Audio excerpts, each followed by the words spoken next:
Apparently, this is Nostalgia Week because I learned about the continued existence of dirty bombs, a speculative radiological weapon that combined radioactive material with conventional explosives.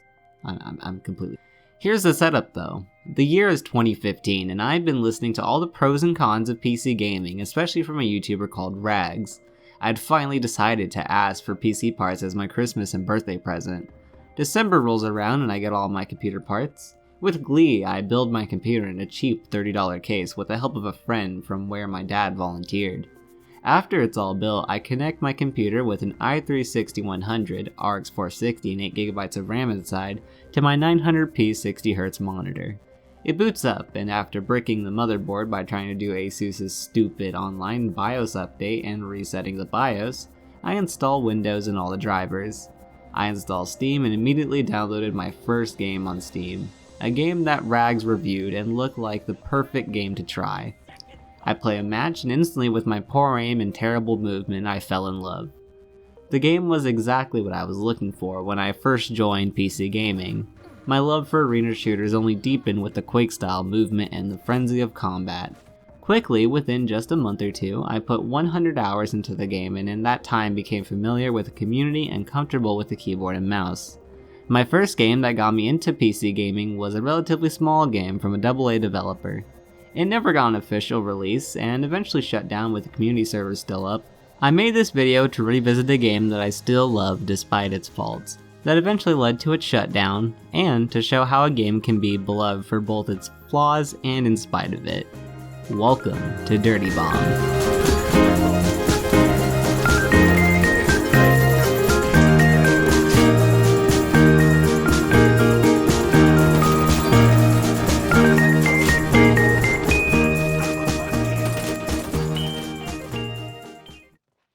The movement system in this game is phenomenal. If you've ever played a fast-paced arena shooter like Quake Champions or even Titanfall, then this will feel familiar. You can run, sprint, jump, long jump, and wall jump, however while the game definitely has verticality, it's never to the point where you're searching the skies for a high-flying Kraber warrior. The movement system is something you need to be aware of as players are fast in this game. You can be flying around the corner with the knife for a surprise kill, quickly rotate for flanks, or use the movement to dodge bullets like you're goddamn Neo. Alternatively, you can be on objective just doing your thing when someone comes barreling down a corridor full speed bouncing off walls coming for you. The movement definitely doesn't have the same smoothness like Titanfall 2 has, but it's not at all a bad thing as the movement feels immediate, which works well with the frantic pacing of combat. The shooting itself has a distinctly Borderlands feel to it where the guns feel like lasers that will always go where you point them, with the only thing affecting a player's ability to aim is the recoil, to which there is very little of in this game. The only thing that really differentiates most guns is just its damage drop off, and fire rate. The weight of the gun equipped also affects the movement speed, in which becomes a defining trait of some characters like Rhino. Before we move into abilities, I've talked about the hectic nature of this game a lot, and it's important because it will practically decide how you feel about this game. If you've had issues with Quake and Titanfall being too fast-paced, you will find yourself struggling as this game is fast to a fault.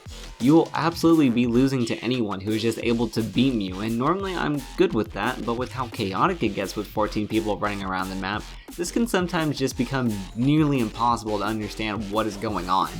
Like, imagine this image, but almost all the time. There is very little downtime in this game, and while there are characters who can just sit back, they still deal with the rolling chaos as likely the targets they will be fighting will absolutely be jumping around like madmen speeding towards the player. This chaos is both a negative and a positive. The gadgets is how this game doesn't simply devolve into a simple deathball meta of just crowding around objectives to win.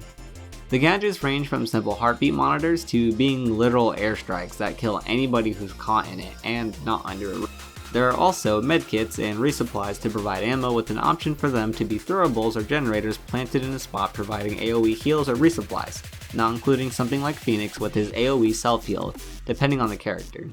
Mercs have at least one unique gadget, and potentially resupplies are medkits. Mercs also have roles. There are 5 roles in total: soldier, sniper, stealth, I don't know, I guess phantom doesn't really fit in it well, explosives, engineers, and medics. Engineers can repair or plant on objective quicker, medics have medkits, pretty obvious, soldiers have ammo resupplies, explosives self-explanatory, and snipers are also self-explanatory. But again, it includes Phantom, because I guess sniper stealth go hand in hand reasons, I guess. The unique gadgets are almost always transformative enough to fit into an even more specific role, whether it be Spark's agile range revives, making her an off medic, or Proxy's ability to just essentially lay traps, or Phantom's ability to just be absolutely. Everybody fits into their own very unique role, which is good, as some games really fail at fleshing out characters to fit a unique role. But despite the well-sized roster, everybody fits into their own subcategory. However, I'd imagine if this game continued, it would have the same problem as Siege does with power creep. The abilities, specifically the airstrikes, really prevent this game from people just doing 7-man stacks, since abilities like Skyhammer's airstrike force people to disperse. Normally, if people stay clumped together too often, players will likely be barraged with gadgets, whether it be Molotovs or just simple heart monitors. The only problem with abilities is simply how annoying some can be. Proxy mines are annoying as there is no way to react to them once you trip them, and Phantom's one-hit katana combined with his invisibility just makes you a free one-hit. However, overall, if you're able to get over the issues with the gunplay and movement, then adding gadgets to the mix should only serve to add strategy to your Overwatch style push.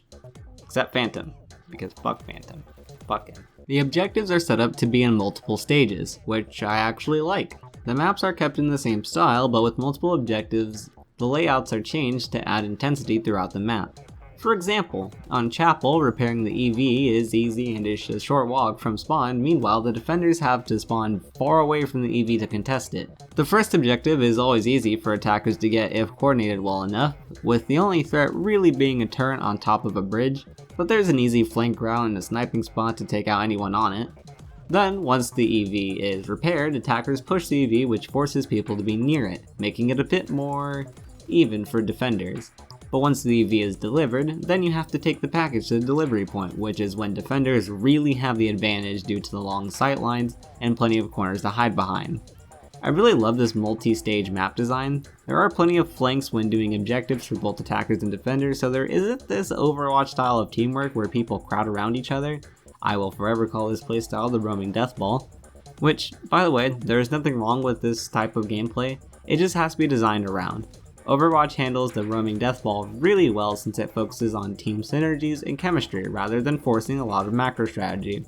Taking objectives mainly focuses on good setup. Taking one of the sites in some of the maps highly depends on teamwork.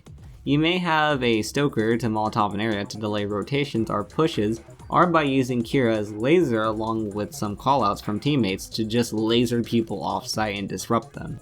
The objectives do vary, so teams will shift throughout the match as players can pick 3 mercs to play in a match. I very much love this style of objective play and map design. The 2 lanes along with flanks gives defenders less to worry about, yes, but it emphasizes using gadgets for attackers to disrupt the enemy team to get good pushes in.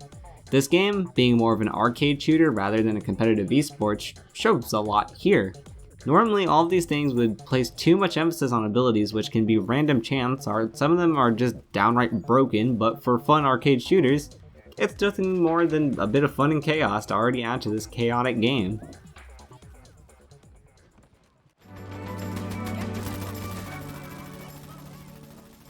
This game runs on DX9 and it does kinda show. The frame times are a little undesirable and sometimes there are performance spikes here and there, but overall it runs well, just not as well as you'd expect for a game that's been in development for years and only recently cancelled. However, I think for most people it's more than fine and I didn't find it at all intrusive on my gameplay and ability to compete. The game looks like a slightly more colorful Unreal Engine 3 game, which is not a compliment. It's got a slight Mission Impossible mixed with military themes, but it's just kind of meh. The voice lines and character designs are great though, with many of them ranging from different parts of the world with appropriate accents. Character models and textures in general don't have that much detail, but first time it's actually not that bad. There isn't anything that stands out, so I'm just gonna move on. Dirty Bomb really is like a 7 out of 10 game due to the issues I've talked about. However, I still love it. Sometimes it's not about the quality that makes people stick with the game, Rainbow Six is proof of that, but a great core concept can make people stick with the game for years. That core concept kept this game around for 5 years in total, but due to poor marketing and other issues outside of the game, caused it to fail. However, the fact that I could still play this game from community-hosted servers is proof just how beloved this game is. The crazy, frantic chaos combined with the game's lack of polish is going to turn away people, but if you love shooters, specifically arena shooters, and the chaos they may bring, then this game is something you absolutely must at least try. This is the game that helped me fall in love with PC gaming, it introduced me to the community, and different types of projects, tips and tricks within PC gaming, and using forums like PC Gaming Wiki. It taught me modding and getting familiar with Windows file structure and modding stuff in general.